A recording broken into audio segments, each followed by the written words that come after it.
Good evening all of you. कैसे हैं आप लोग? Aditya Tiwari, good afternoon. नरसिंह त्रिपाठी, ऋचा झा,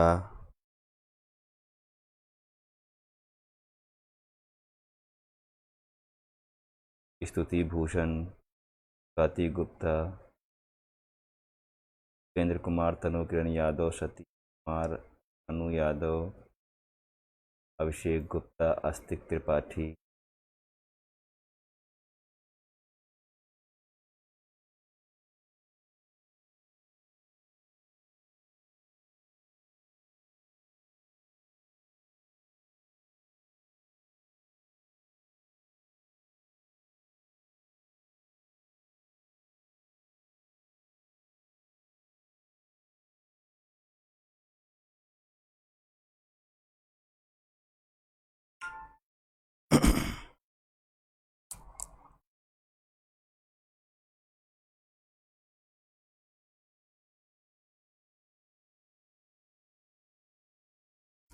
आदित्य तिवारी, मनीष कश्यप, पूजा पाठक,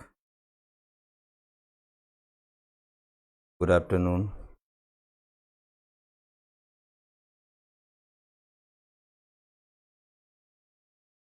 सभी लोग लाइक करिए इसको फटाफट और शेयर कर दीजिए। Swati Gupta, good afternoon. अभिनव मौर्य,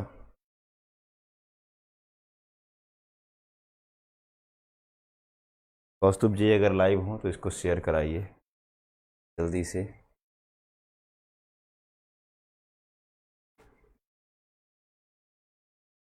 और आज टॉपिक जो हम लोग पढ़ने जा रहे हैं वो टॉपिक है नेचुरल वेजिटेशन।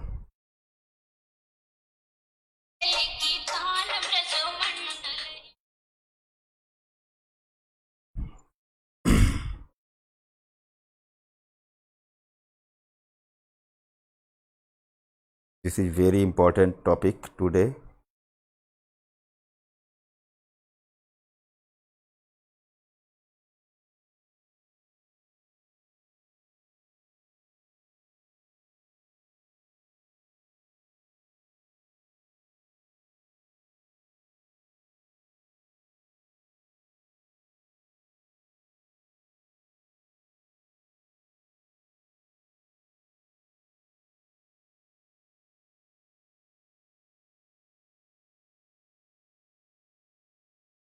दीपक कुमार, अरविंद कुमार, अनिरुद्ध मिश्रा, विवेक पांडे,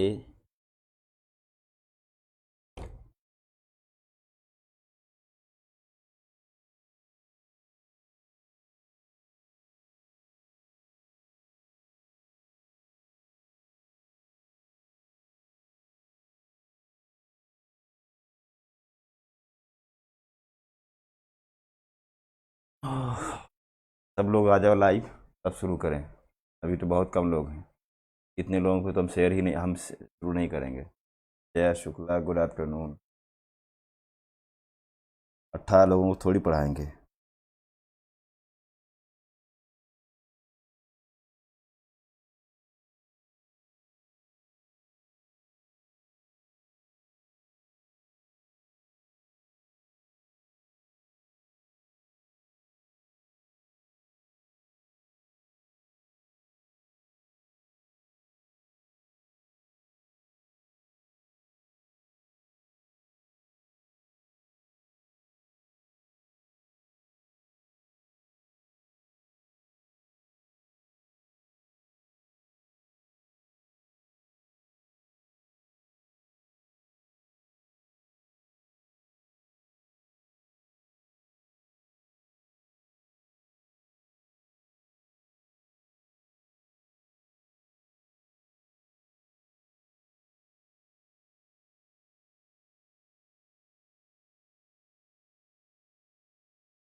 चलो वेल, 15 लोग हैं लाइव, 15 लोग को ही पढ़ाएंगे।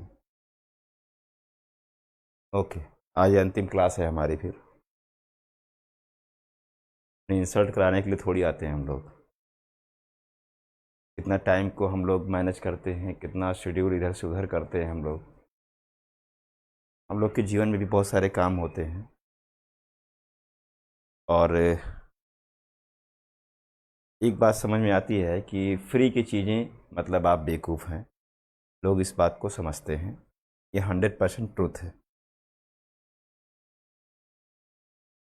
आज ये लास्ट क्लास है मेरी, पढ़ लीजिए बस, मैं तो नहीं पढ़ा,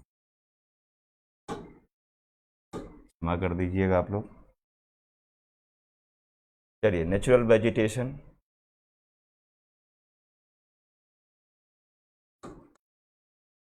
प्राकृतिक वनस्पति।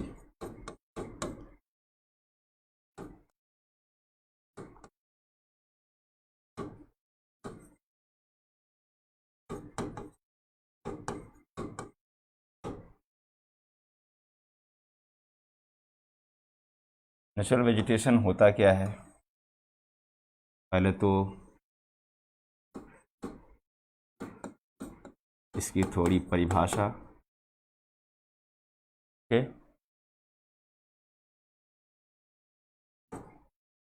दूसरा, प्रभावित करने वाले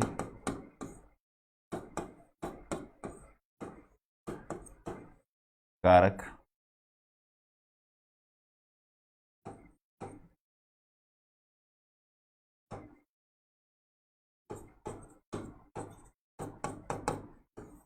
विकास, वनस्पति का विकास, या इसी को आप कह लो प्रकार, वनस्पति के प्रकार। और फिर होगा वैश्विक वितरण, वर्ल्ड डिस्ट्रीब्यूशन।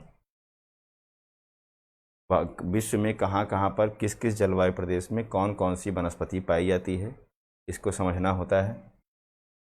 भारत की वनस्पति जो होती है, भारत की वनस्पति हम लोग इसके साथ नहीं पढ़ेंगे, भारत की वनस्पति भारत में पढ़ेंगे। तो अभी हम आज विश्व की वनस्पति को समझाएंगे। तो विश्व की वनस्पति को ध्यान से समझिए आप लोग।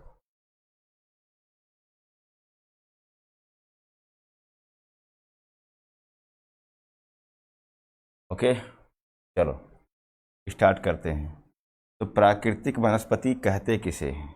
तो हम कह सकते हैं कि प्राकृतिक दशाओं के अनुरूप विकसित होने वाली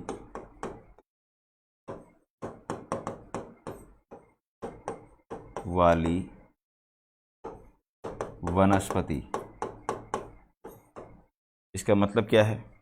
इसका मतलब ये होता है कि किसी भी जगह पर आप किसी भी प्रकार की वनस्पति को देखेंगे तो वहाँ का जो क्लाइमेट है, वहाँ की जो मृदा है, वहाँ कितनी वर्षा है, वहाँ कितना तापमान है, ये सब जो फैक्टर होते हैं, ये सब क्या हैं? प्राकृतिक दशाएं हैं। तो जब नेचुरल कंडीशन के अनुसार, ये प्राकृतिक दशाओं के अनुरूप स्वयं विकसित हो जाए, जो वृक्ष हम लगाते हैं, घर में लगाते हैं, गमले में लगाते हैं, पेड़ लगाते हैं, घर के बाहर लगाते हैं, उसको हम प्राकृतिक वनस्पति के अंतर्गत नहीं रखते। प्राकृतिक वनस्पति का मतलब है कि आप ऐसे खुला मैदान छोड़ दीजिए और वहाँ की जो वेदर कंडीशन होगी, वहाँ जो भी वर्षा, तापमान, मृदा, उच्चावच जो भी होगा, उसके अनुरूप स्वयं वनस्पति जो विकसित हो जाए, तो उसी को हम प्राकृतिक वनस्पति कहते हैं। क्लियर हुआ? यानी प्राकृतिक वनस्पति क्या है? प्राकृतिक दशाओं के अनुरूप स्वयं विकसित होने वाली जो वनस्पतियां होती हैं, उनको हम प्राकृतिक वनस्पति की श्रेणी में रखते हैं। ओके। अब ध्यान देने वाली बात यह है कि वनस्पति के विकास को कौन कौन से ऐसे कारक हैं जो प्रभावित करते हैं। तो अब देखिए ध्यान से, इसके विकास को प्रभावित करने वाले कारकों में तापमान है, टेम्परेचर, वर्षा है ना, मृदा है, उच्चावच है, रिलीफ, उच्चावच इत्यादि। ये सब क्या हैं?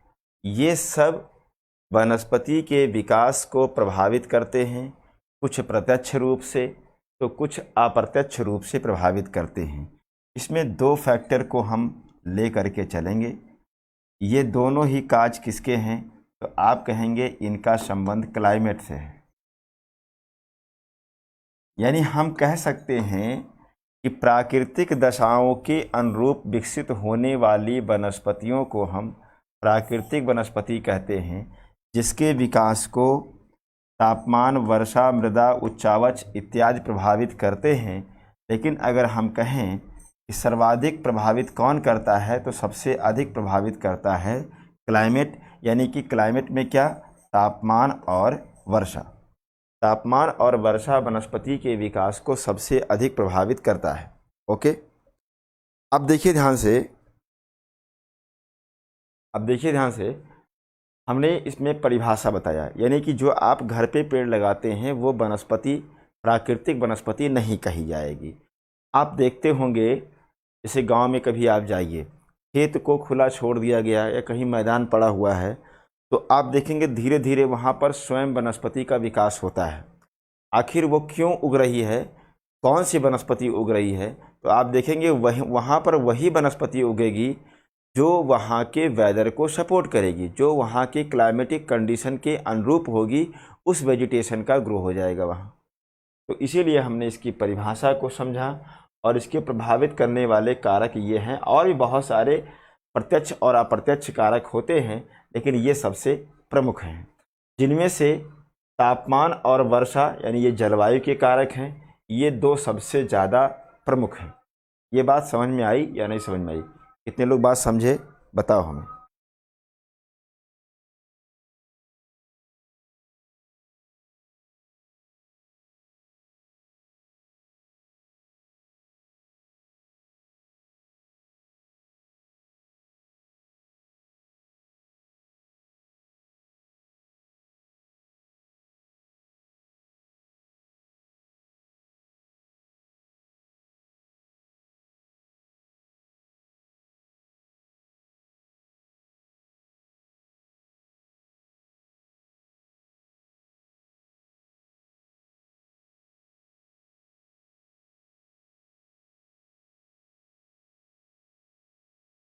चलो देखो, हमने कहा वनस्पति के विकास को दो फैक्टर हैं, एक है टेम्परेचर और एक है रेनफॉल यानी वर्षा। ये दो कारक सबसे अधिक प्रभावित करते हैं वनस्पति के विकास को। तो हम इन्हीं दोनों को आधार बना करके वनस्पतियों के प्रकार को समझेंगे।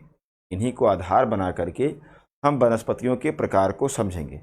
अब कैसे समझना है तो ध्यान से समझिएगा। अगर आपने क्लाइमेटोलॉजी को अच्छे से सीखा है तो देखिएगा ध्यान से, हम कहेंगे जलवायु यानी क्लाइमेट।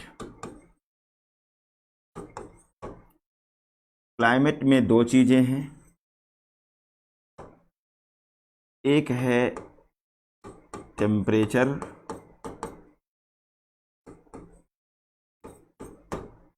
और एक है वर्षा, रेन। दो कारक वनस्पति के विकास को सबसे अधिक प्रभावित करते हैं।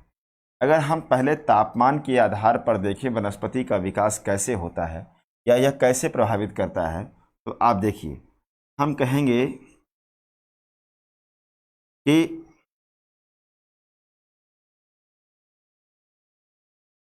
तापमान में कमी आने से, जब तापमान में कमी आती है तो फिर क्या होगा?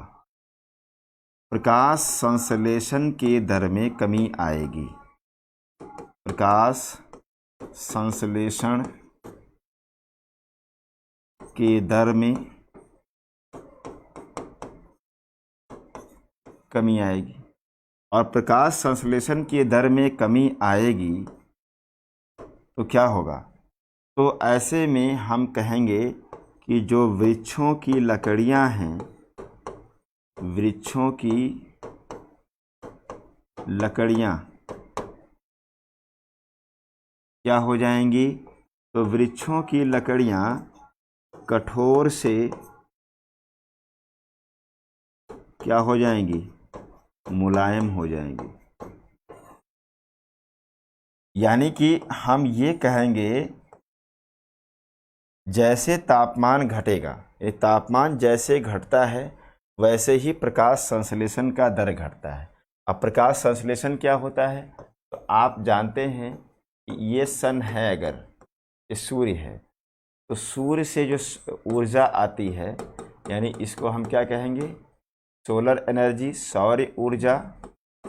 और सौर ऊर्जा को ग्रहण करते हैं सतह पर हरे वनस्पति, और हरे वनस्पति सौर ऊर्जा को ले करके क्या करते हैं?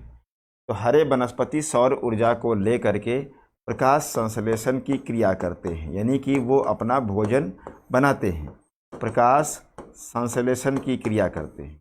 और प्रकाश संश्लेषण में होता क्या है? तो आप कहेंगे कि जो सौर ऊर्जा है, जो सौर ऊर्जा है, ये सौर ऊर्जा जैव रासायनिक ऊर्जा में, जैव रासायनिक ऊर्जा में परिवर्तित होती है, परिवर्तित हो जाती है। मतलब इसका क्या है? इसका मतलब ये है कि जो प्रकाश संश्लेषण होता है वो क्या है?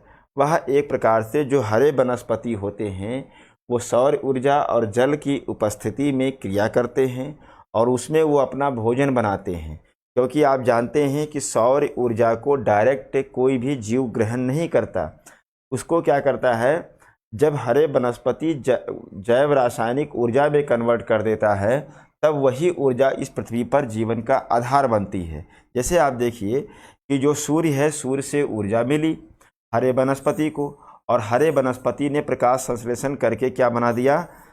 जैव रासायनिक ऊर्जा। अब इस जैव रासायनिक ऊर्जा को स्वयं वनस्पति भी यूज करेगा, यानी पहले कौन लेगा? वनस्पति। कौन वनस्पति? यानी हरे वनस्पति। और हरे वनस्पति के बाद इसके पास जाएगा, तो आप जानते होंगे शाकाहारियों के पास जाएगा, और शाकाहारियों के बाद कहाँ जाएगा? ये मांसाहारियों के पास जाएगा।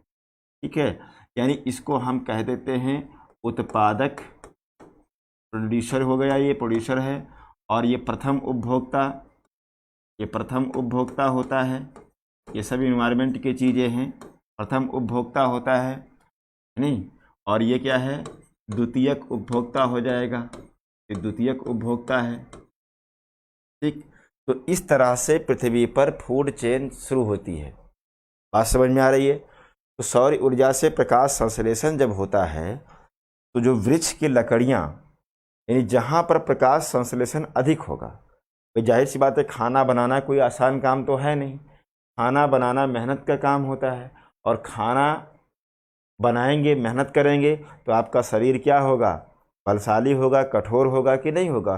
कुछ भी काम नहीं करेंगे, दिन भर पड़े रहेंगे तो क्या होगा? आपका शरीर मुलायम हो जाएगा। तो वही चीज़ तो यहाँ पर भी है। प्रकाश संश्लेषण यानी खाना बनाना, भोजन बनाना होता है। और जब ये प्रकाश संश्लेषण करके जो वृक्ष प्रकाश संश्लेषण अधिक करेंगे, वो उनकी लकड़ियाँ क्या होंगी? उनकी लकड़ियाँ कठोर से मुलायम हो जाएंगी। ये बात समझ में आई?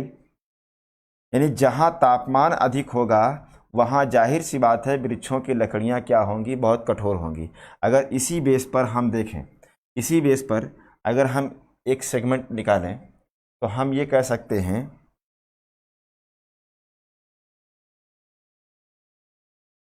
इसको ऐसे समझो, ध्यान से, ध्यान समझिएगा। अगर क्लाइमेटोलॉजी समझे हैं तो बड़े ही आराम से आप समझ सकते हैं। देखो ध्यान से, अगर हम कहें ये पृथ्वी है और ये 0 डिग्री लैटीट्यूड है, तो हमने कहा था कि विषुवत रेखा से ध्रुवों की ओर जाइए। चाहे इधर जाइए और चाहे इधर जाइए। तो तापमान में क्या होगा, तापमान में कमी आएगी, और तापमान में कमी आएगी तो प्रकाश संश्लेषण भी क्या होगा, प्रकाश संश्लेषण घटेगा। और फोटोसिंथेसिस की जो घटना है वो कम होती जाएगी, तो वृक्षों की लकड़ियाँ क्या होंगी, वृक्षों की लकड़ियाँ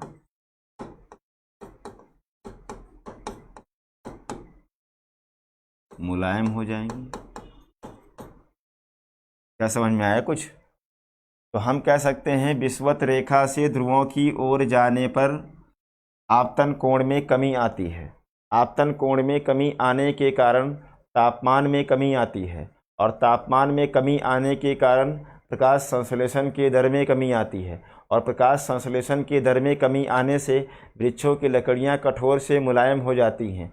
तो आप ये बताओ सबसे अधिक कठोर लकड़ी कहाँ मिलेगी? तो आप कहेंगे सबसे अधिक कठोर लकड़ी जो होगी वो विषुवत रेखीय क्षेत्र में होगी, और सबसे मुलायम कहाँ होगी? तो आप कहेंगे ध्रुवीय क्षेत्र में सबसे मुलायम। तो यहाँ क्या है, कठोर, और यहाँ पर क्या है, मुलायम। ये कॉन्सेप्ट आपको समझ में आया या नहीं आया? अगर ये कॉन्सेप्ट समझ में आया, बहुत वनस्पति पढ़ा है आपने, अब मुझसे पढ़ के देख लो।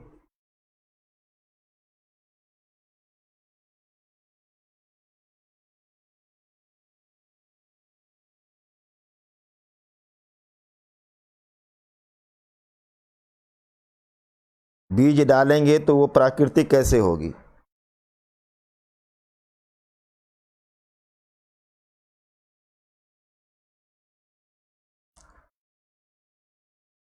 ऐसा कोई चीज़ है ही नहीं जो आपको समझ में ना आए। कठिन से कठिन चीज़, हम वो टीचर थोड़ी हैं कि आसान आसान चीज़ें पढ़ा दें आपको, जो आप बचपन से पढ़ते आ रहे हैं, आपको भी बड़ा मज़ा आ गया, उस परीक्षा में एक भी प्रश्न नहीं आएगा, मुंह लटका के चले आएंगे। तो कठिन से कठिन चीज़ें भी आसान भाषा में पढ़ाने का प्रयास करता हूँ मैं। लेकिन अब क्या करें, दुर्भाग्य है कि आज हम आपसे विदा लेंगे। आज ये अंतिम क्लास है हमारी। आप लोगों के लिए कितना झूठ बोलना पड़ता है, ऑफिस से सर से रिक्वेस्ट करना पड़ता है, जाना पड़ता है, सब कुछ कितना आप लोगों को आसान लगता है। एक एक मिनट हम लोग कैसे जोड़ते हैं। तो इससे इंसल्ट भी होती है ना, जो लोग देखते हैं, टीचर देखते हैं, कितने कंपटीशन भरा हुआ है, कितने कंप्यूटर लोग देखते हैं बाहर हम लोगों का वीडियो, कौन कौन नहीं देता, पता नहीं कितने प्रोफेसर, पता नहीं कितने कोचिंग के टीचर हम लोग की वीडियो देख करके कोचिंग पढ़ा रहे हैं, टीचर बन गए सब। और यहाँ पर आकर के कोई देखता है, क्या कहता है, अरे यार कितने लोग देखते हैं, 30-40 लोग देखते हैं यार। इंसल्ट नहीं होता है इससे? 2-2 कौड़ी के टीचर पढ़ाते हैं इधर उधर, ऑनलाइन एकेडमी या जो भी हम देखते हैं, बहुत सारा 5-5 हज़ार व्यूज़, 8 हज़ार ग्रुप बना के बैठे हो, 50 हज़ार का चैनल है, पता नहीं क्या करते रहते हैं। 4-5 लोगों के लिए थोड़ी आते हैं, अपना सब कुछ गंवा रहे हैं। हम लोग को भी जीना है, अभी तो ज़िंदगी हम लोग की शुरू ही नहीं हुई। समाज सेवा करने के लिए जब सपोर्ट मिलता है सामने से, तो आदमी अपना त्याग करता है, समझ में आता है। ऐसे त्याग नहीं कर पाऊंगा भैया मैं तो। चलो, तो अब देखो, तापमान के आधार पर अगर हम वनस्पति का विकास देखें तो देखो ध्यान से,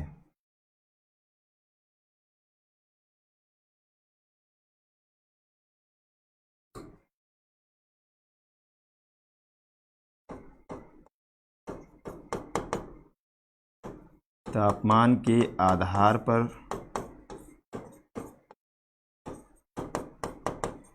वनस्पति का विकास तो कैसे होगा, ध्यान से देखिएगा। अधिक ताप से कम ताप की ओर जाना है, यानी तापमान क्या हो रहा है, घटता जा रहा है। अगर हम इधर की ओर जा रहे हैं तो तापमान घटता जा रहा है। तो सबसे पहले जहाँ सबसे अधिक तापमान होगा वहाँ की वनस्पति होगी उष्णकटिबंधीय। उष्णकटिबंधीय वनस्पति, यानी कि इसको हम क्या कहेंगे, ट्रॉपिकल, ट्रॉपिकल वेजिटेशन। तापमान थोड़ा कम होगा तो क्या होगा, तो हम कहेंगे उष्णकटिबंधीय के बाद क्या हो जाएगा, समशीतोष्ण।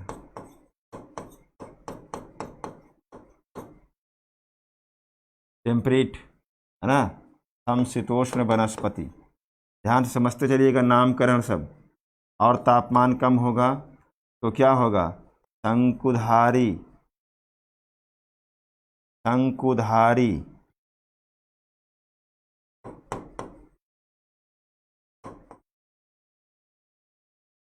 वनस्पति। एसिडस, एसिडियस होता है ना वो। और तापमान कम होगा तो तुंद्रा वनस्पति। इसको रिकॉल करो, ये क्या है? अधिक तापमान से कम तापमान की ओर हम जा रहे हैं। ये देखो ध्यान से इधर, अधिक तापमान से कम तापमान की ओर जा रहे हैं तो वनस्पति का विकास कैसे हो रहा है? आप कहेंगे सर्वाधिक तापमान जहाँ होता है या अधिक तापमान वाले क्षेत्रों में विकसित होने वाली वनस्पति को हम उष्णकटिबंधीय वनस्पति कहते हैं। थोड़ा कम तापमान होगा तो समशीतोष्ण वनस्पति कही जाएगी, और कम तापमान होगा तो शंकुधारी वनस्पति होगी, और कम तापमान होगा तो तुंद्रा वनस्पति। यानी सबसे कम तापमान जहाँ होगा वहाँ तुंद्रा वनस्पति, और सर्वाधिक तापमान जहाँ होगा वहाँ उष्णकटिबंधीय वनस्पति। तो अगर हम कहें कि इस क्षेत्र में क्या है, ये विषुवत रेखीय क्षेत्र है, यहाँ हाईएस्ट टेम्परेचर होता है, और हाईएस्ट टेम्परेचर होने के कारण यहाँ की वनस्पति कैसी होगी? आप कहेंगे ट्रॉपिकल वनस्पति होगी, उष्णकटिबंधीय वनस्पति होगी। कैसी लकड़ी होगी? कठोर लकड़ी होगी। बात कुछ आ रही है? कॉन्सेप्ट कुछ समझ में आ रहा है? तो तापमान के आधार पर ये सीक्वेंस याद रखिएगा, ये तापमान के आधार पर सीक्वेंस है, इसको याद रखिएगा। सबसे अधिक तापमान से कम तापमान की ओर जाने पर वनस्पति का विकास कैसे कैसे हुआ है? तो उष्णकटिबंधीय, समशीतोष्ण, शंकुधारी और तुंद्रा। अब देखो, अगर क्लाइमेटोलॉजी को आपने अच्छे से पढ़ा है तो अब आपको ये समझ में आ जाएगा कि कहाँ पर तापमान कम होता है, कहाँ पर तापमान अधिक होता है। अगर ये पता है कि किस किस क्लाइमेट की क्या कंडीशन है तो वहाँ की वनस्पति को आप बड़े ही आसानी से ले जा करके पुट कर दो इसको, और बड़ी आसानी से बता सकते हो कि यहाँ पर ये वनस्पति मिलेगी। ओके, तो ये तापमान के आधार पर वनस्पति का इस तरह से विकास होता है। अब इसका इतनी बात समझ में आई कि नहीं समझ में आई? बताओ हमें।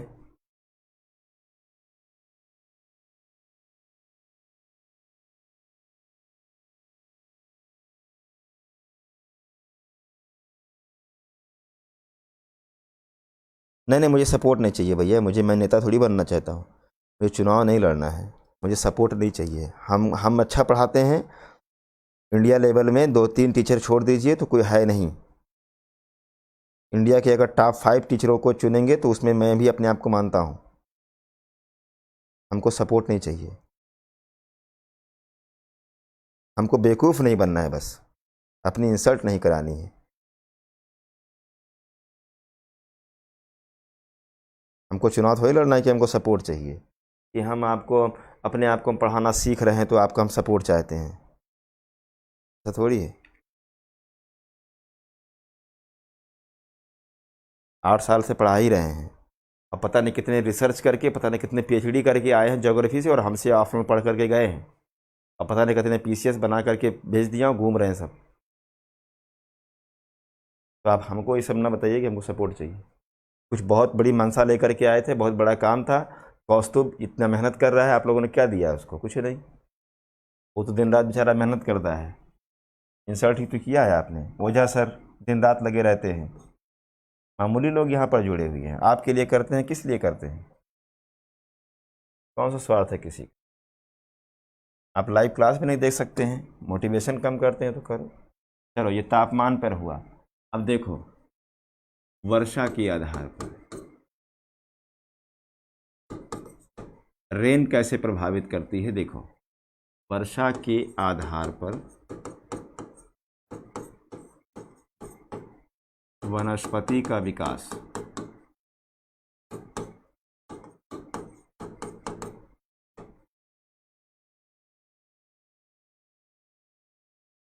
पहले कॉन्सेप्ट समझो। वर्षा की मात्रा में कमी आने पर, वर्षा की मात्रा अगर घटती है तो वर्षा की मात्रा घटने पर वनस्पति की सघनता, वनस्पति की सघनता घटती है और वनस्पति की सघनता घटती है, तो जाहिर सी बात है वनस्पति की सघनता घटेगी तो जैव उत्पादकता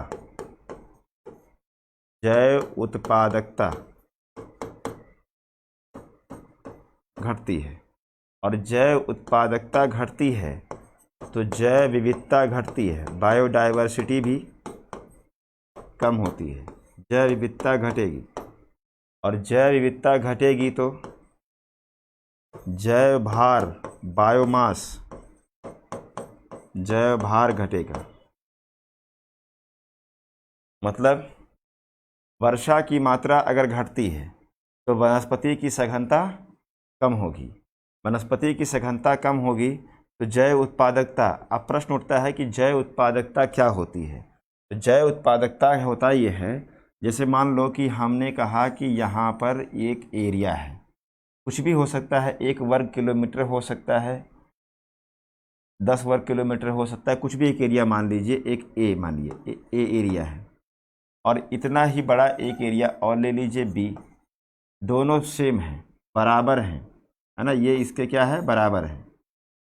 अब मान लो कि हमने कहा कि इसमें 1 2 3 4 5 6 7 8 9 10 वृक्ष लगे हैं हरे। कितने वृक्ष लगे हुए हैं? 10 हरे वृक्ष हैं इसमें। और तापमान कांस्टेंट कर दो। तापमान कांस्टेंट का मतलब मान लो कि एवरेज टेम्परेचर यहाँ पर 25 डिग्री सेंटीग्रेड और यहाँ पर भी 25 डिग्री सेंटीग्रेड। ठीक है, ये टेम्परेचर हमने कांस्टेंट कर लिया। ठीक, तापमान बराबर। और यहाँ पर मान लो कि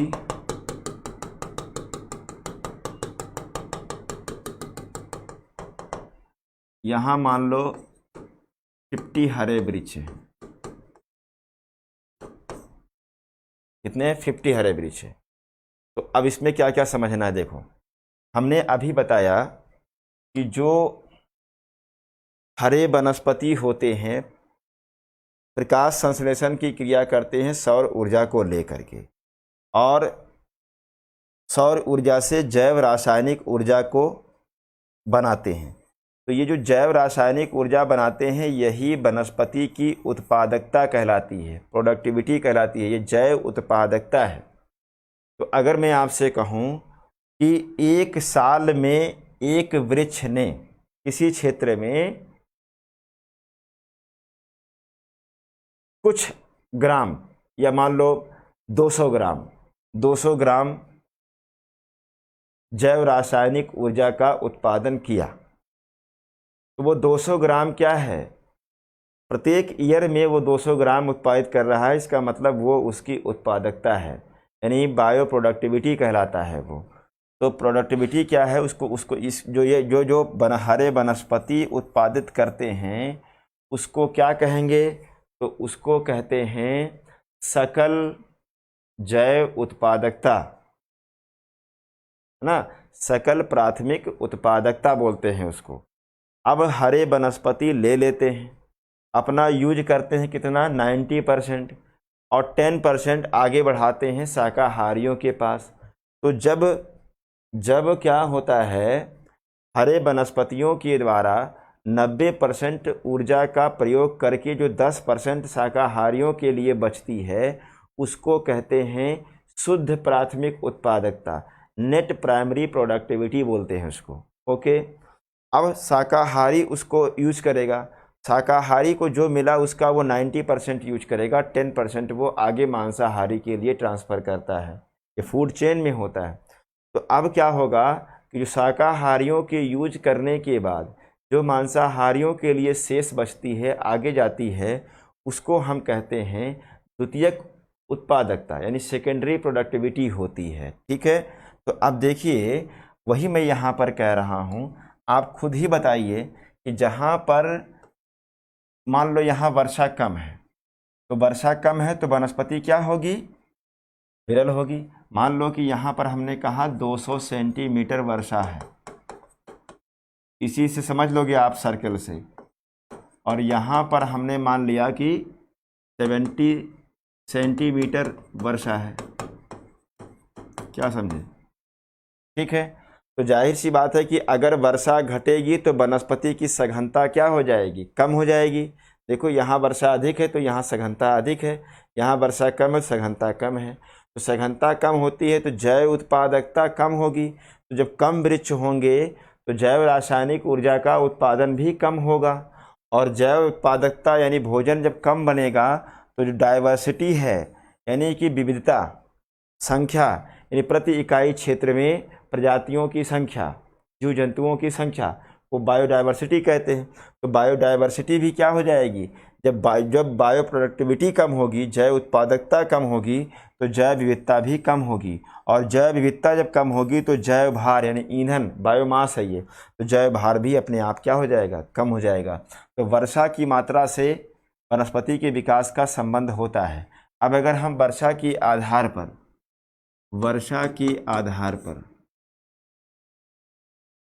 या हम कहें कि वर्षा की मात्रा घटती जा रही है, किधर, अगर हम इधर की ओर जा रहे हैं तो, यानी अधिक वर्षा से कम वर्षा की ओर वनस्पति का विकास किस तरह से होगा। आप देखिए, सबसे अधिक वर्षा जहाँ होगी वहाँ एवरग्रीन फॉरेस्ट मिलेगा, सदाबहारी वन। वर्षा कम होगी तो पर्णपाती होगा, और वर्षा कम होगी तो घास के मैदान होंगे, और वर्षा कम होगी तो मरुस्थलीय वनस्पति। ठीक है, क्या समझे आप।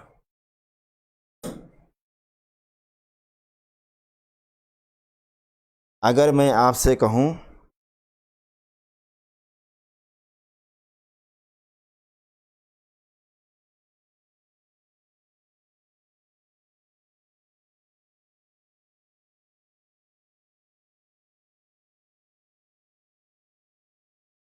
ये बात, हम तो कौस्तुभ जी पहले से बोल रहे थे कि ऐप पे चलाइए तो फिर इससे जानते ये बहुत फ्लॉप होगा हम लोगों का प्लान। ये सब सपोर्ट नहीं करेंगे, ये सब मिटा के रख देंगे और पूरी इज्जत जो है ना सब ख़त्म कर देंगे। 50 को पढ़ाओ, उस पर मेहनत से काम करो, दिल खोल करके उनको पढ़ाओ, मटेरियल दिया जाए उनको, सब कुछ किया जाए और उनका सिलेक्शन हो। 10 सिलेक्शन जब होंगे तो खुद ही आके लाइन लगाएंगे कि हमको भी जोड़ लीजिए। और आप देखो हर साल 10-50 सिलेक्शन होता रहेगा, 10-20 सिलेक्शन। तो अगर हम कहें कि वर्षा की मात्रा अगर घटती जाती है तो वर्षा की मात्रा घटेगी तो सबसे अधिक वर्षा जहाँ होगी वहाँ कैसी वनस्पति होगी, एवरग्रीन होगी, सदाबहारी। वर्षा थोड़ा घटेगी तो पर्णपाती हो जाएगी, और पर्णपाती यानी डेसिडियस। अच्छा, वहाँ पर कोनीफेरस था, शंकुधारी में कोनीफेरस, ध्यान दीजिएगा अंग्रेजी में। तो पर्णपाती यानी डेसिडियस हो जाएगा। फिर और वर्षा घटेगी तो घास के मैदान होंगे, सबसे कम वर्षा होगी तो मरुस्थलीय वनस्पति का विकास होगा। ठीक है, तो ये देखिए 2 चीज़ें आपको ध्यान में रखना है। ये कॉन्सेप्ट समझ में आया कि नहीं समझ में आया, ये कॉन्सेप्ट समझ में आया। अभी ये कॉन्सेप्ट है, वनस्पति कैसे कोई पढ़ाता है, वही तो पढ़ाते हैं टीचर लोग आपके कोचिंगों में। कौन कहेगा मध्य प्रदेश में सागौन सबसे अधिक मिलता है, सागौन का जंगल सबसे अधिक मध्य प्रदेश में मिलता है। 5 सबसे घने जंगल वाले राज्यों का नाम, नंबर 1 ये, नंबर 2 ये, नंबर 3 ये, नंबर 4 ये तो पढ़ाते हैं। और क्या पढ़ाते हैं, ये प्रश्न है, यहाँ से प्रश्न आएगा, समझो इसको।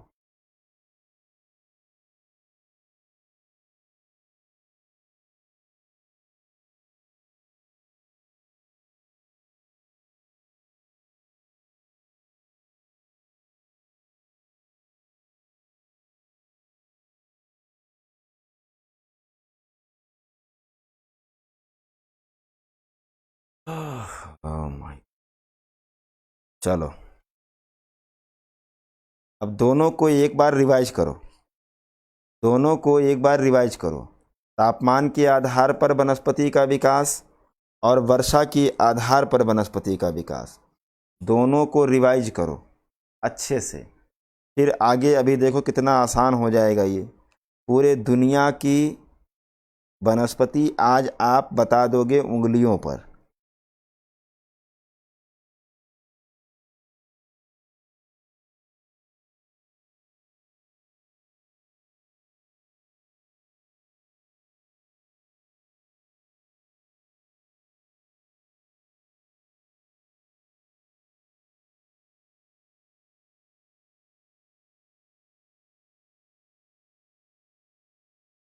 नीलम जी, हमने किसी की निंदा नहीं की है, और ये थोड़ा सा एटीट्यूड आपका हमको ठीक नहीं लगा। हमने किसी की आलोचना निंदा नहीं की है। हमने ये कहा है कि जिस लेवल पे आपको हम पढ़ा रहे हैं फ्री में, उस लेवल पर आपको कोचिंग वाले नहीं पढ़ाएंगे। जाके पढ़ के देख लो। फिर क्यों आते हैं आप पढ़ने? आप यहाँ आप लोग जाके पढ़ो वहीं पर। हम दूसरों की निंदा कहाँ कर दिए इसमें?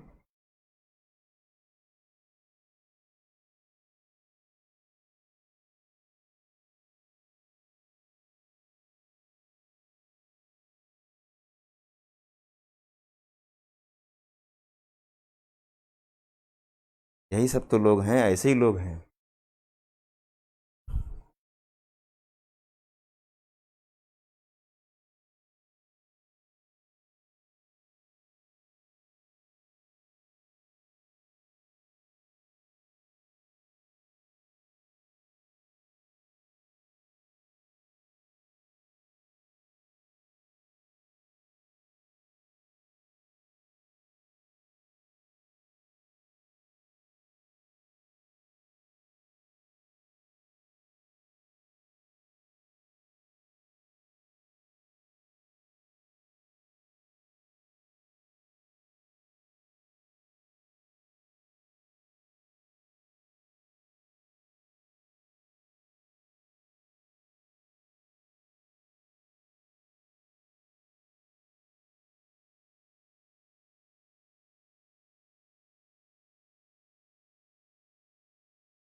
ये है फ्री पढ़ाने का, ये नतीजा होता है। सम्मान तक तो करते नहीं हैं आप लोग, और तो छोड़ो।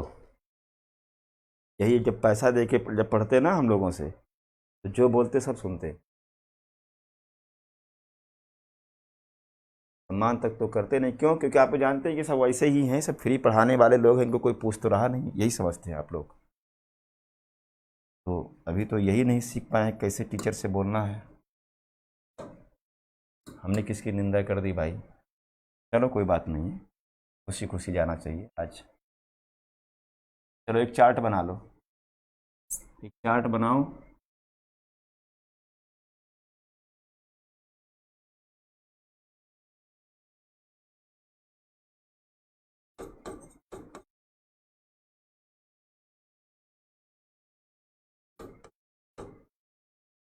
जलवायु प्रदेश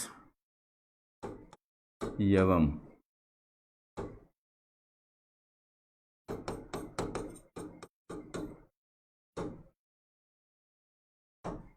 वनस्पति।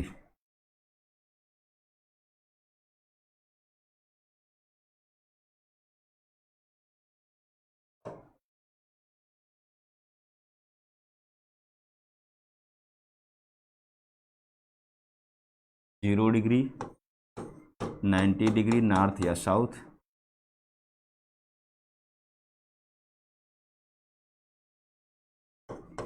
10 degree north south,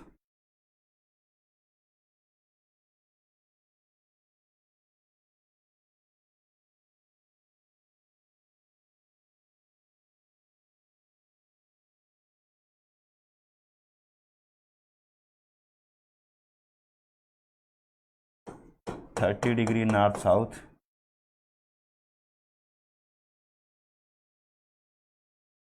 45 degree north south,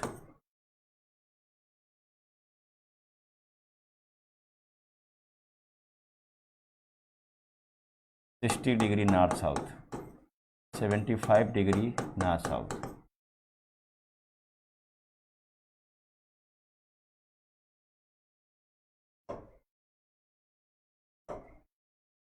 ये क्लाइमेट रीजन हो गया। ठीक है, अब देखिए ध्यान से वनस्पतियों को हम कैसे फिलअप करते हैं, अच्छे से समझिएगा इसको ध्यान। ये जो जलवायु प्रदेश है, जिन्होंने पहले से पढ़ रखा है उनको पता होगा, जो आज पहली बार पढ़ रहे होंगे जा करके पीछे से वीडियो देखेंगे, पूरा क्लाइमेट समझेंगे तभी समझ में आएगा, अदरवाइज नहीं समझ में आएगा। तो ये वाला जो 0 से लेके 10 डिग्री तक का क्लाइमेट रीजन है, यहाँ पर क्या होता है आप सब जानते हैं, यहाँ पर टेम्परेचर बहुत हाई होता है। एनुअल टेम्परेचर अगर निकालेंगे तो बहुत अधिक होता है। तो अधिक तापमान होगा तो यहाँ पर वनस्पति कैसी होगी, तो आप कहेंगे अधिक तापमान को अगर देखेंगे तो ये हो जाएगा उष्णकटिबंधीय। उष्णकटिबंधीय एक बात। दूसरी बात, अब अगर हम कहें कि इस क्षेत्र में विषुवत रेखीय क्षेत्र की वर्षा को आपने पढ़ा है, अब इस वर्षा को आप बताओ, यहाँ पर टेम्परेचर अधिक होता है तो पूरे वर्ष यहाँ पर पवन गर्म होकर के, वायु गर्म होकर के आरोहित होती है संवहन तरंग के रूप में, तो यहाँ पूरे वर्ष संवहनीय वर्षा होती है। और आप देखेंगे कि लगभग 250 सेंटीमीटर से प्लस वर्षा हो जाती है। तो सर्वाधिक वर्षा वाला क्षेत्र भी है, और सर्वाधिक वर्षा होगी तो वर्षा को भी ले आओ, तो उष्णकटिबंधीय सदाबहारी वर्षा वन बोलते हैं इसको, वर्षा वन क्षेत्र। यानी कि विषुवत रेखीय जलवायु प्रदेश में अगर मैं आपसे कहूं कि कौन सी वनस्पति मिलेगी, तो आप कहेंगे विषुवत रेखीय जलवायु प्रदेश में उष्णकटिबंधीय सदाबहारी वन मिलेंगे। कुछ दिमाग खुला, कनेक्ट हो रहा है कि नहीं कनेक्ट हो रहा है? अब अगर इसको भूल गए होंगे तो फिर कनेक्ट नहीं होगा। उष्णकटिबंधीय सदाबहारी वन मिलेगा कहाँ पर? विषुवत रेखीय जलवायु प्रदेश में। इसी प्रकार से मानसूनी में आइए, मानसूनी वनस्पति जो होती है, मानसूनी में पर्णपाती मिलेगा। उष्णकटिबंधीय पर्णपाती लिखिए इसको, क्योंकि ट्रॉपिकल रीजन ही होता है, सब गर्म क्षेत्र है कि नहीं है, ये भी तो गर्म क्षेत्र है। तो यहाँ पर क्या होगा? उष्णकटिबंधीय पर्णपाती वन, पर्णपाती वनस्पति होगा। ठीक है, यहाँ पर क्या होगा? ये भी उष्णकटिबंधीय, सब गर्म क्षेत्र, 30 डिग्री तक का गर्म क्षेत्र होता है, ट्रॉपिकल होता है। तो उष्णकटिबंधीय सवानातुल्य, सवानातुल्य वनस्पति।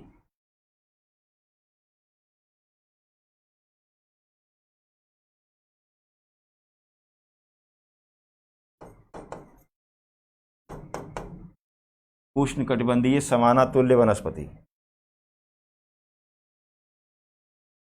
यहाँ पर क्या होगा? वर्षा बहुत कम होती है, तो यहाँ की वनस्पति होगी मरुस्थलीय वनस्पति।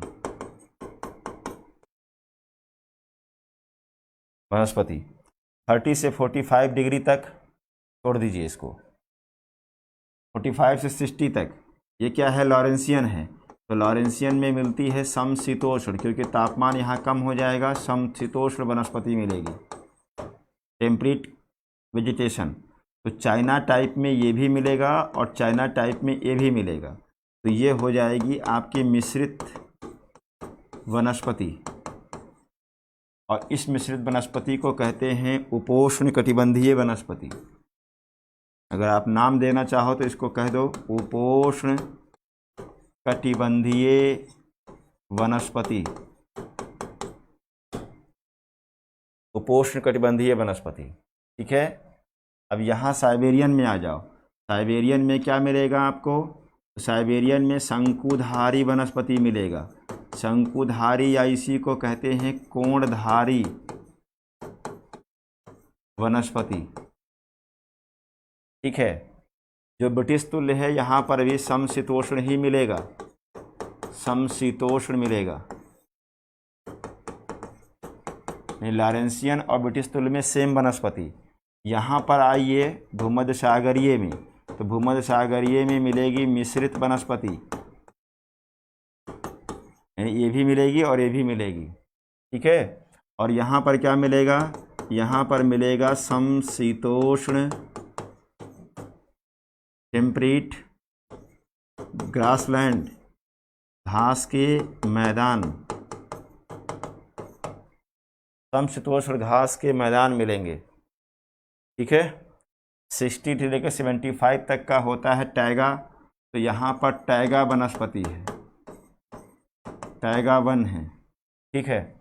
75 से यहाँ पर चले जाओ तो यहाँ पर लाइकेन जैसा मिलेगा कुछ, तुंद्रा वनस्पति।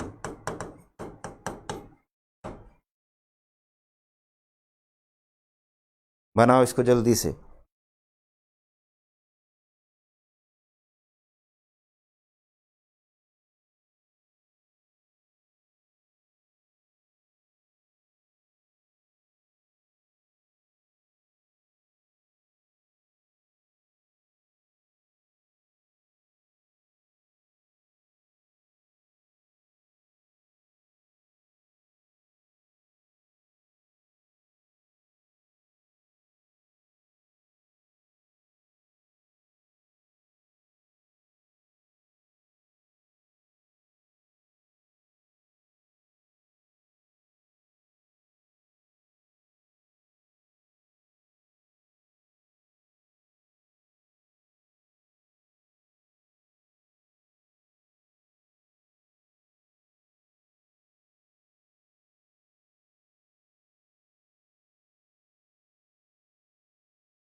कनेक्ट हो रहा है कुछ दिमाग में?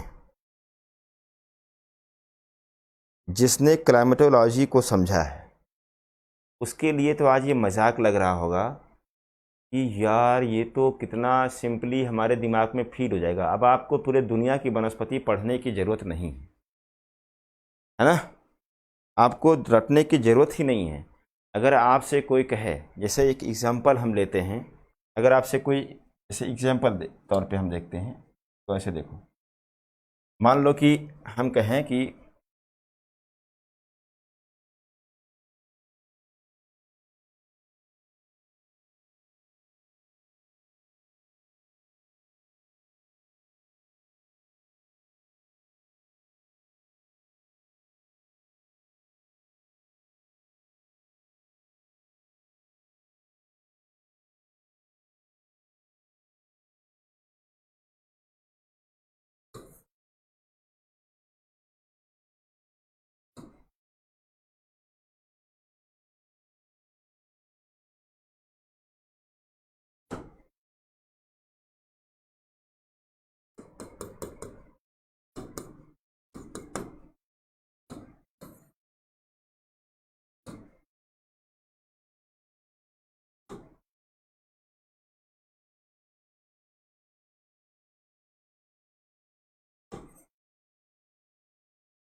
अब अगर मैपिंग आपने किया है अच्छे से, देखो ध्यान से, ये पूरी क्लाइमेट क्या है, ये क्लाइमेट क्या है, इक्वेटोरियल क्लाइमेट है ये। और इक्वेटोरियल क्लाइमेट है तो चाहे इसमें आप कहो इक्वाडोर हो, कोलंबिया हो, ब्राज़ील हो, चाहे इसमें गैबन हो, कांगो हो, जायरे हो, युगांडा हो, केनिया हो, सोमालिया हो, और चाहे ये इंडोनेशिया हो, ये सभी के सभी किस क्षेत्र में हैं? विषुवत रेखीय जलवायु प्रदेश है। तो विषुवत रेखीय जलवायु प्रदेश में कौन सी वनस्पति मिलेगी? आप कहोगे सीधे उष्णकटिबंधीय सदाबहारी वन। कितना आसान हो गया। तो अगर मैं आपसे पूछूं कि सब बता दो गैबन में कौन सी वनस्पति मिलेगी, आप कहोगे उष्णकटिबंधीय सदाबहारी मिलेगी। आप कहोगे कांगो में कौन सी वनस्पति मिलेगी, उष्णकटिबंधीय सदाबहारी वन मिलेगा। ऐसे प्रश्न भी पूछ सकता है। जैसे मान लो हम कहें कि निम्न में से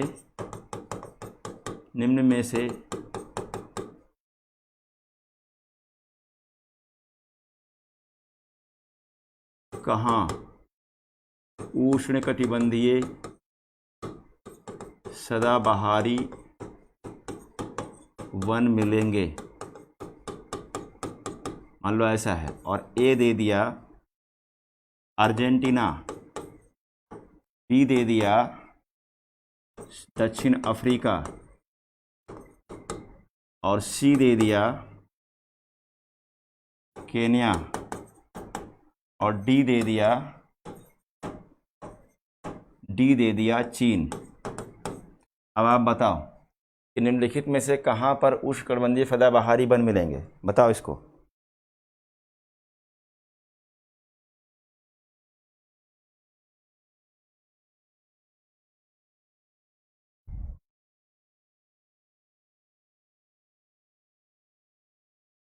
कहाँ मिलेगा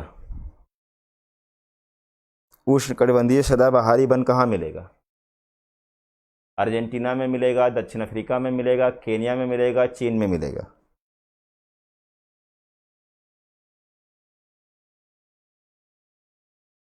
अब अगर आपको पता होगा, मैपिंग किया होगा, आपने क्लाइमेटोलॉजी पढ़ा होगा, तो आप बड़े आराम से कर सकते हो, अदरवाइज कुछ नहीं कर पाओगे।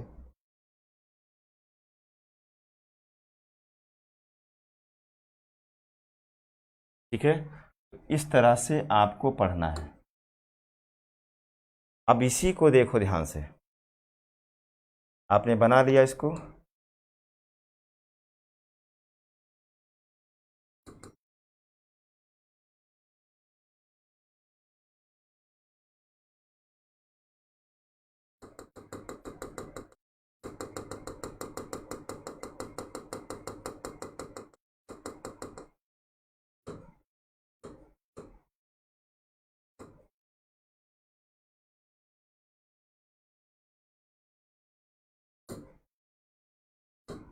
एक और बनाओ, एक और बनाओ।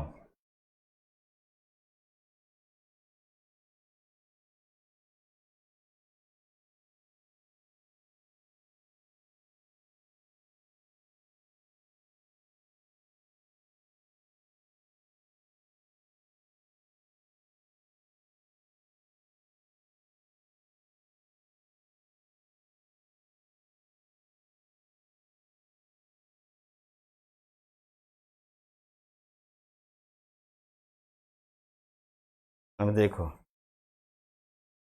जादू, देखो जादू।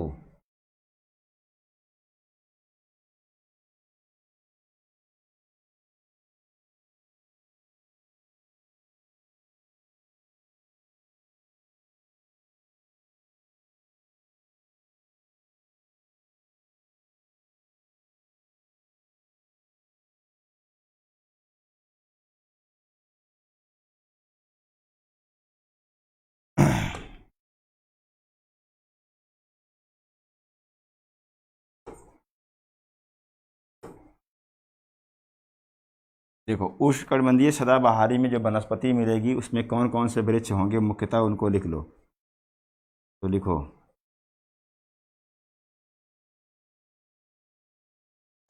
Ebony, mahogany, ebony mahogany, iron wood, green hurt,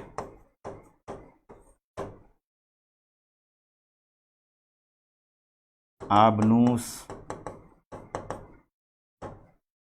rubber, हुआ ब्राचो,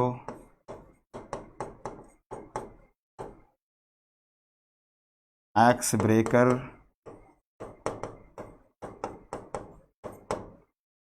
इत्यादि। Ebony mahogany, ironwood, green heart, आबनूस, rubber, quebracho, axe breaker, ये सब जो वृक्ष हैं ये कहाँ के वृक्ष हैं? ये उष्णकटिबंधीय सदाबहारी वन के वृक्ष हैं। यहाँ पर देखो साल यानी साखू, शीशम, सागौन यानी टीक, टीक, सागौन, नीम, आम, बबूल, बांस, चंदन इत्यादि, ये मानसूनी में मिलेंगे।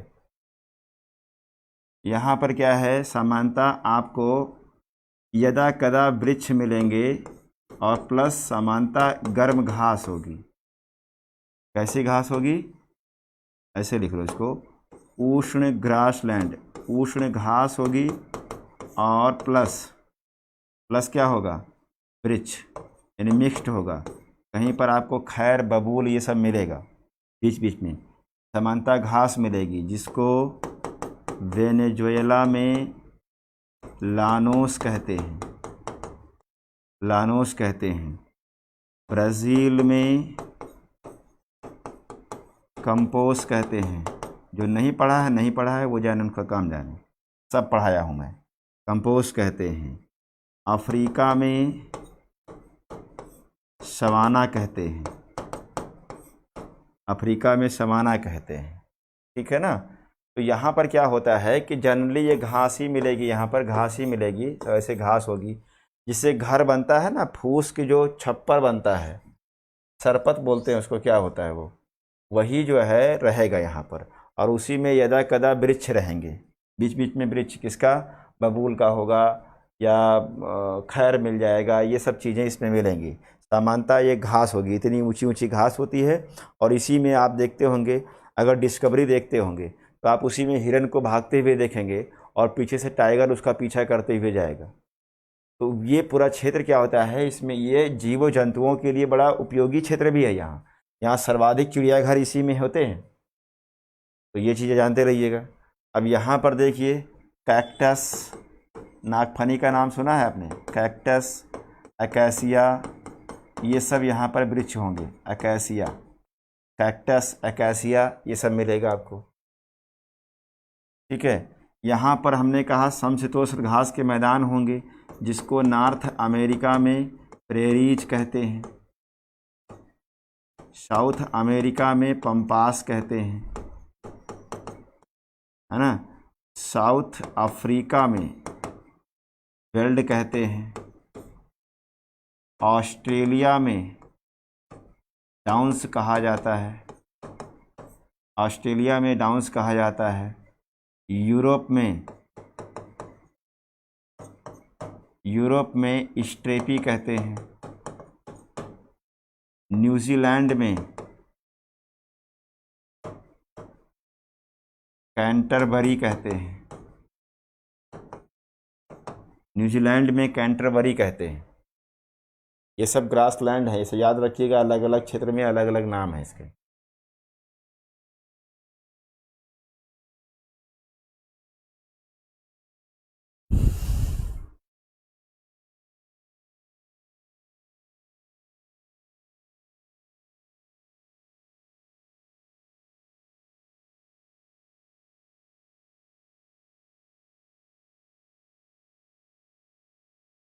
यहाँ पर देखो, यहाँ एल्म मिलेगा, एल्म, ओक, पॉपुलर, विलो इत्यादि, ये सब वृक्ष यहाँ मिलेंगे समशीतोष्ण वाले में। तो यहाँ पर समशीतोष्ण, तो यहाँ पर भी समशीतोष्ण होगा। एल्म, ओक, पॉपुलर, विलो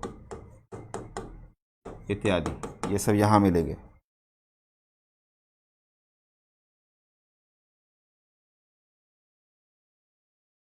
यहाँ पर क्या मिलेगा, साइबेरियन में चीड़, देवदार,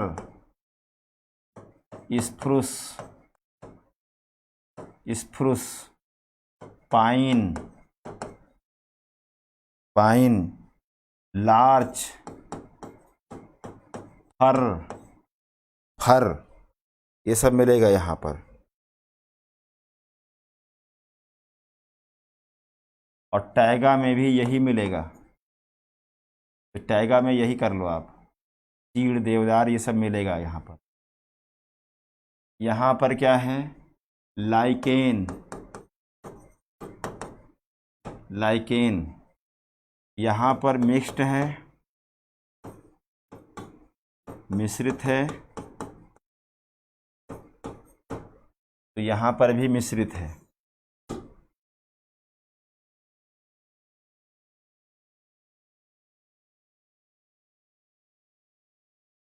में एक चीज़ और लिख सकते हो, हंगरी में इसको पुस्ताज कहते हैं, पुस्ताज, हंगरी में पुस्ताज कहते हैं।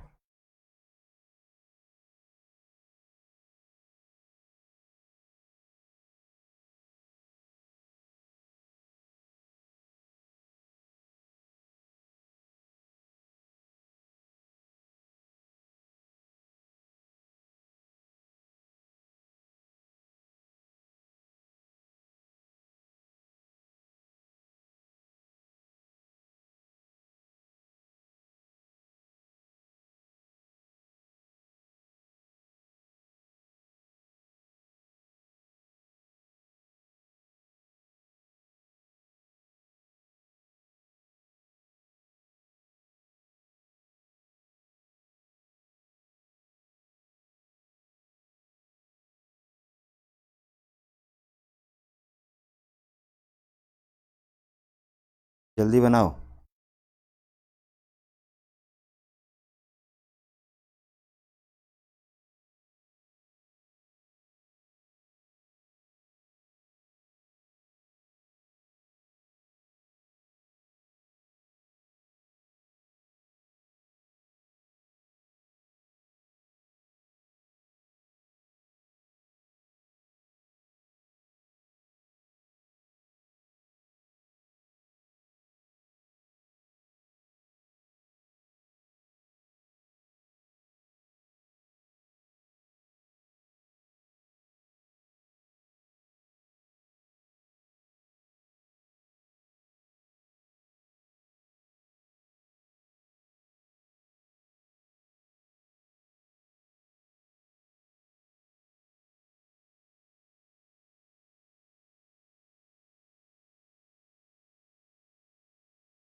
क्या सीखा?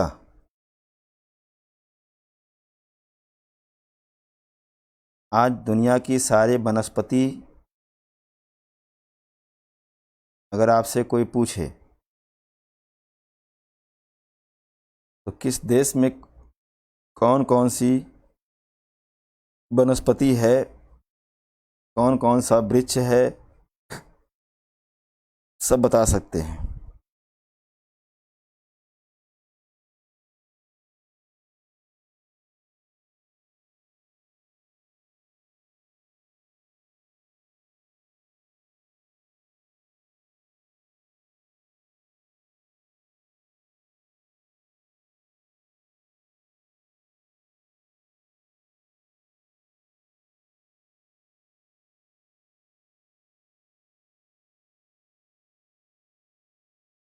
ब्लैकवुड किस में मिलता? ब्लैकवुड, ब्लैकवुड वही अकेसिया ही तो है, और क्या है।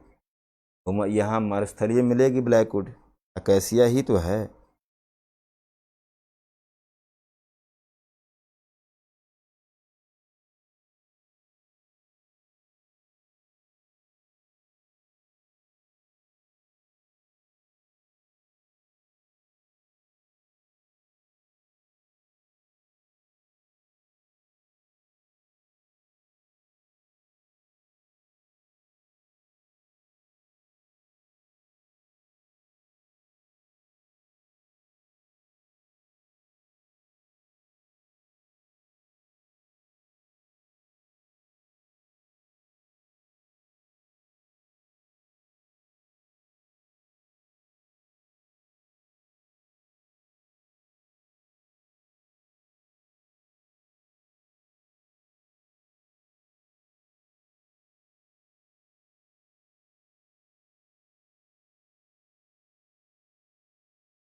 चलो,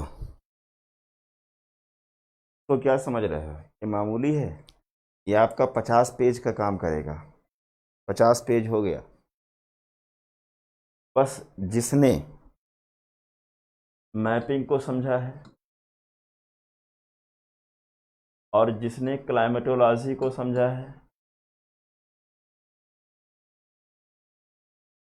जिसने क्लाइमेट को समझ लिया है, उसके लिए ये बाएं हाथ का खेल है। आज आज उसको सब पता है कहाँ पर कौन से वृक्ष मिलते हैं, वो एक एक वृक्ष बताने की कंडीशन में है। और जिसने नहीं शुरू से किया है तो वो अपना क्लाइमेटोलॉजी तैयार करे, फिर इसको लिंक कर पाएगा। बात समझ में आ रही है? तो इस तरह से पढ़ा जाता है हमेशा। चीज़ों को सिविल सेवा में क्या किया जाता है, कंसाइज किया जाता है। ज्योग्राफी एक ऐसा सब्जेक्ट है कि हर टॉपिक का पीछे की टॉपिक से लिंक होता है, और जब तक आप पीछे की टॉपिक को कवर नहीं करोगे, लेसन वाइज अगर ज्योग्राफी आप पढ़ने जाओगे तो लेसन वाइज ज्योग्राफी आपको समझ में नहीं आएगी। जैसे बहुत से लोग कहते हैं कि भारत के भूगोल से पढ़ाना चाहिए, बैच बड़ी अच्छी बनती है। अच्छा ये बताओ हमें कि अगर हम पहले से जियोमॉर्फोलॉजी नहीं पढ़ाएंगे, क्लाइमेटोलॉजी नहीं पढ़ाएंगे, ये वेजिटेशन नहीं पढ़ाएंगे, सॉइल नहीं पढ़ाएंगे, तो ये कैसे पॉसिबल है कि उसको इंडियन ज्योग्राफी समझ में आ जाएगी? या तो फिर आप ये बेवकूफ़ बना रहे हैं कि इंडियन ज्योग्राफी में क्या मानसून नहीं पढ़ाना है? और मानसून आपने पिछली क्लास पढ़ी थी, मानसून पूरा का पूरा किस पर बेस्ड होता है? क्लाइमेटोलॉजी पर बेस्ड होता है। और अगर हम कहें भारत की वनस्पति अगर हमें पढ़ना हो, अब अगर भारत की वनस्पति पढ़ना है तो भारत की वनस्पति पर भी तो ये अप्लाई होगा।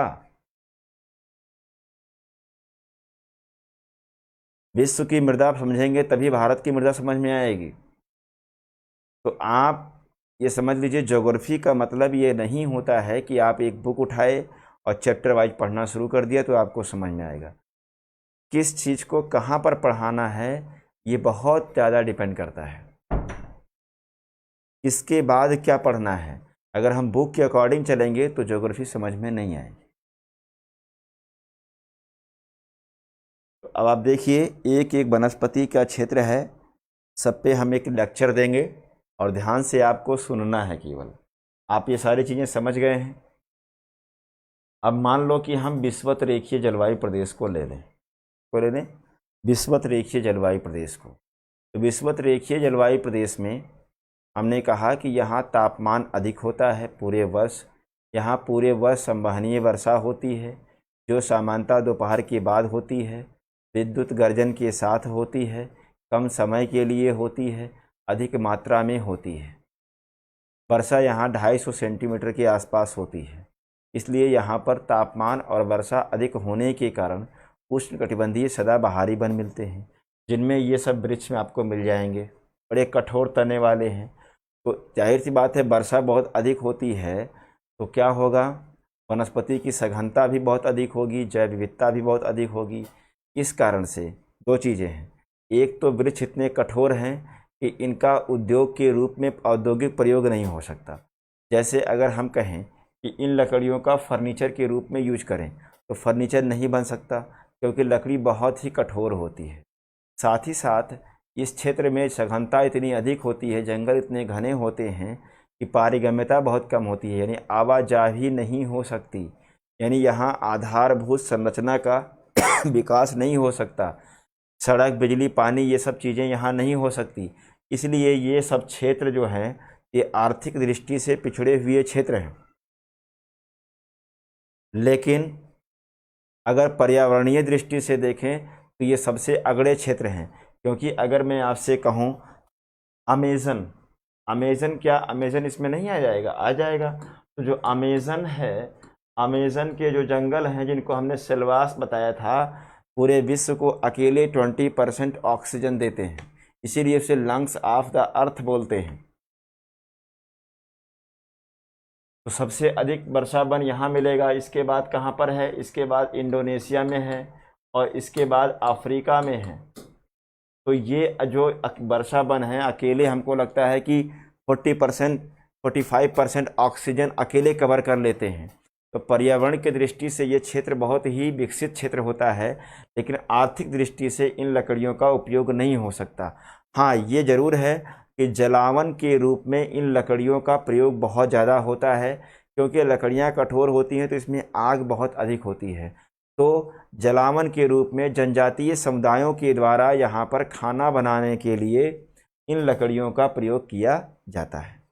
ठीक है, इतनी बात आपको समझना है। अब देखिए मानसून, यहाँ पर चले जाइए।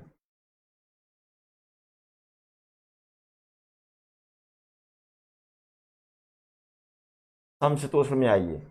समशीतोष्ण या यहाँ पर देखिए, पहले साइबेरियन और ये टाइगा देख लीजिए। इस क्षेत्र में चीड़, देवदार, स्प्रूस, पाइन, लार्च, फर, यानी यहाँ शंकुधारी कुछ वृक्ष इस तरह से होते हैं। आपने कभी वृक्ष देखा होगा, इस तरह से वृक्ष देखा है आपने कभी? इसको कहते हैं कोणधारी या शंकुधारी। तो ये सब इसमें मिलता है।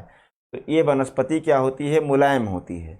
ये मुलायम लकड़ी होती है और इसका काटना बड़ा आसान होता है, कटाई करना, क्योंकि सब एक जैसे वृक्ष मिलेंगे। नाम भले अलग अलग हैं लेकिन लगभग सब एक जैसे ही होते हैं। तो इन लकड़ियों का आर्थिक दृष्टि से दोहन किया जाता है बड़े पैमाने पर, क्योंकि यहाँ पर इसका कटान कराना बहुत ही आसान होता है, कटिंग करना इसका बहुत ही आसान होता है, सब एक जैसे वृक्ष होते हैं। साथ ही साथ आर्थिक दृष्टि से इनका महत्व तो है, लेकिन इनका महत्व सीमित है, क्योंकि बहुत कुछ इससे नहीं हो सकता। अगर आप इससे कहें कि बेड बना लें, सोफ़ा बना लें, फर्नीचर में यूज करें, तो नहीं होगा। इस लकड़ी का प्रयोग किसके लिए होता है? कागज़ की लुगदी बनाने के लिए।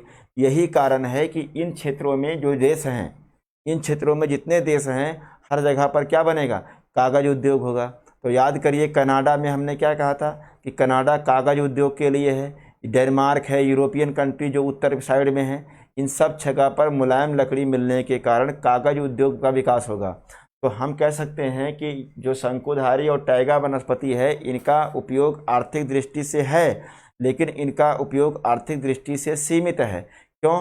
क्योंकि इससे केवल और केवल कागज़ बना सकते हैं, कुछ और नहीं बना सकते हैं। ठीक है। इसके अलावा देखो यहाँ पर साइबेरियन लॉरेंसियन में देखो आप समशीतोष्ण है, और ब्रिटिश जलवायु प्रदेश में समशीतोष्ण है। तो इन वनों के बारे में जानिए कि सबसे ज़्यादा यहाँ पर औद्योगिकीकरण हुआ, औद्योगिक क्रांति इन्हीं क्षेत्रों में आई। आप चाहे ब्रिटेन में देख लो, चाहे इस क्षेत्र में देख लो, सबसे पहले औद्योगिक क्रांति यहीं पर आई और बहुत ज़बरदस्त तरीके से नगरीकरण हुआ। तो यहाँ जंगलों को सबसे अधिक काटा गया, सबसे अधिक जंगलों को काट करके यहाँ पर कंक्रीट के जंगल खड़े कर दिए गए, यानी कि यहाँ पर वन को हटा करके शहर बना दिए गए। तो सबसे अधिक दोहन जिसका हुआ है, उसका हुआ है इस क्षेत्र में, यानी समशीतोष्ण क्षेत्र की वनस्पति का सबसे अधिक कटाव हुआ है। क्यों? क्योंकि बड़ी बड़ी नावें बनाने के लिए, बड़े बड़े उद्योगों में प्रयोग करने के लिए, ज़मीन के लिए इन वनस्पतियों का सबसे अधिक दोहन हुआ है। मानसूनी में आइए, तो मानसूनी वनस्पति में देखिएगा, ये वनस्पति औद्योगिक दृष्टि से बहुत ही उपयोगी होती है और सघनता इसकी बहुत अधिक तो होती नहीं है, सघनता इसकी कम होती है, जैव विविधता भी कम होती है। मान लो सागौन काटना है तो आपको एक जगह पर सागौन मिल जाएगा, शीशम काटना है तो शीशम एक जगह मिल जाएगा। तो अब ऐसे में क्या होता है कि वर्तमान की कंडीशन में देखिए तो सबसे अधिक मानसूनी यानी ये पर्णपाती जो वन हैं, इन वनस्पतियों की आवश्यकता महसूस होती है। तो वर्तमान में सबसे अधिक दोहन किसका हो रहा है? तो इन्हीं वनस्पति का सबसे अधिक दोहन हो रहा है। सागौन को देख लो, बिल्कुल सोना है वो, सागौन है, साखू है, शीशम है, ये सब क्या है? ये सब यहीं पर मिलेगा। इसलिए इन लकड़ियों की डिमांड इंटरनेशनल लेवल पर बहुत ज़्यादा है। इसलिए हम कह सकते हैं कि मानसूनी वनस्पति का या पर्णपाती वन का सबसे अधिक वर्तमान में दोहन किया जा रहा है। ओके। इसके बाद आप देखिए मरुस्थलीय में कैक्टस अकेसिया, यहाँ पर कांटेदार ये कटीली वनस्पति है, ये कटीली है। जिसे आप नीम देखो, ये कटीली है, आम कटीली वनस्पति है, बांस कटीली है, ये सब बबूल, ये सब कटीली वनस्पति है। कटीली मतलब कांटा नहीं होता है, पत्तियां इनकी नुकीली होती हैं, कांटे जैसी होती हैं, सुई जैसी होती हैं, ये कटीली है। और यहाँ कांटेदार होती हैं। आप देखो नागफनी या बहुत सारे आप देखते होंगे अकेसिया, कैक्टस, ये सब, तो उसमें क्या होता है, वो कांटेदार वनस्पति होती है और ये वनस्पति आप देखेंगे दूर दूर में मिलेगी, एक यहाँ मिलेगी तो एक वहाँ मिलेगी, तो एक वहाँ मिलेगी तो एक वहाँ मिलेगी, दूर दूर मिलेगा। क्यों? क्योंकि ये जो वनस्पति होती हैं मरुस्थलीय, ये अपनी जड़ों से जहर का रिसाव करती हैं, विष छोड़ते हैं, ठीक है। और जब विष छोड़ती हैं तो आसपास की जमीन विषैली हो जाती है, इस कारण से कोई और वनस्पति उग नहीं पाती है। इसके पीछे कारण क्या है?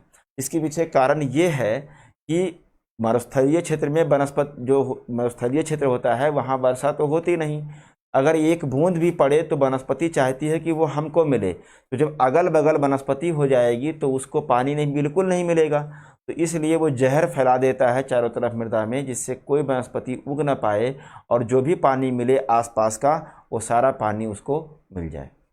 तो ये सब इसकी विशेषता होती है। यहाँ पर आप देखिए ये सब घास के मैदान, मैपिंग में हमने बार बार बताया है इनको, ये सब मुलायम घास होती है और ये इसमें बड़ी ही उपयोगी घासें होती हैं। जैसे इसको ये जुताई करते हैं तो ये सब मिट्टी में मिल जाता है तो ह्यूमस बन जाता है, तो यहाँ की मिट्टी चरनोजेम कहलाती है, गेहूं के प्रोडक्शन के लिए बड़ा इंपॉर्टेंट होता है। अलग अलग क्षेत्रों में अलग अलग इसका नाम है, नॉर्थ अमेरिका में पेरिस, साउथ अमेरिका में पंपास, साउथ अफ्रीका में बेल्ड, हंगरी में पुस्ताज, ऑस्ट्रेलिया में डाउंस, यूरोप में स्ट्रेपिन, न्यूजीलैंड में कैंटरबरी, ये सब घास के नाम हैं। यहाँ पर आप देखिए, यहाँ पर कुछ नहीं होता है, यहाँ मिश्रित टाइप का होता है, जनरली गर्म घास होगी लेकिन बीच बीच में वृक्ष मिलेंगे, जिसको वेनेजुएला में लानोस कहते हैं, ब्राज़ील में कंपोस, अफ्रीका में समाना कहते हैं, ठीक है, ये होता है। और इन क्षेत्रों में आप देखिए भूमध्यसागरीय में ये भी मिलेगा, ये भी मिलेगा, यानी मिश्रित हो जाएगा। सामान्यतः यहाँ पर एक झाड़ी मिलती है जिसको चैपरल, कैलिफोर्निया में क्या कहते हैं, चैपरल, ये झाड़ी है, और यूरोप में मैकविस कहते हैं। क्या कहते हैं? मैकविस, मैकविस। तो कैलिफोर्निया में इसको चैपरल कहते हैं, चिली में, यूरोप में इसको मैकविस कहा जाता है। ये झाड़ी है, ये वास्तव में ये झाड़ी का नाम जानते रहिएगा। यहाँ चाइना टाइप में भी मिश्रित है, यानी ये भी मिलेगा मानसूनी वाला और ये भी मिलेगा समशीतोष्ण वाला। और यहाँ पर क्या है, लाइकेन मिलेगा, लाइकेन वही फंगस टाइप का मिलेगा, फफूंदी टाइप का, यहाँ ऐसे वृक्ष मिलेंगे। तो इस तरह से वनस्पति पढ़ी जाती है। अब इसी पर अगर हम अप्लाई कर दें भारत का, तो भारत का बड़ी आसानी से पढ़ लिया जाता है। भारत की वनस्पति भारत में पढ़ी जाती है। चलो, तो आज कुछ समझ में आया, कुछ अलग लगा? देख रहे हैं क्लाइमेटोलॉजी का कैसे इम्प्लीमेंटेशन होता है।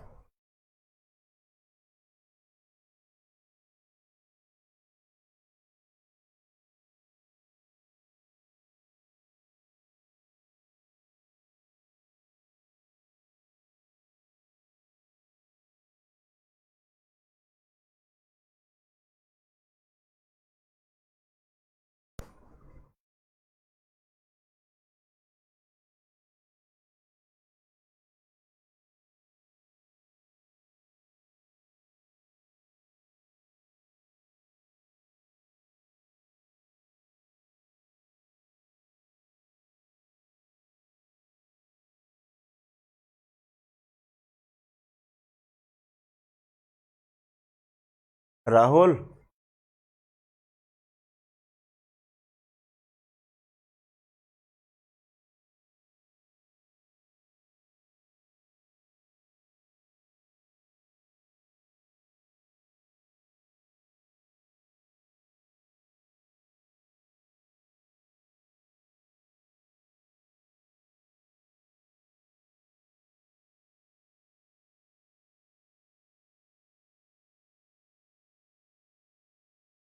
चलिए बहुत अच्छा, सबको समझ में आ गया।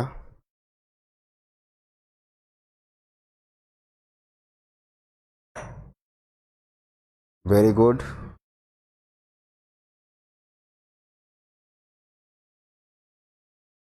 चलो, ओके,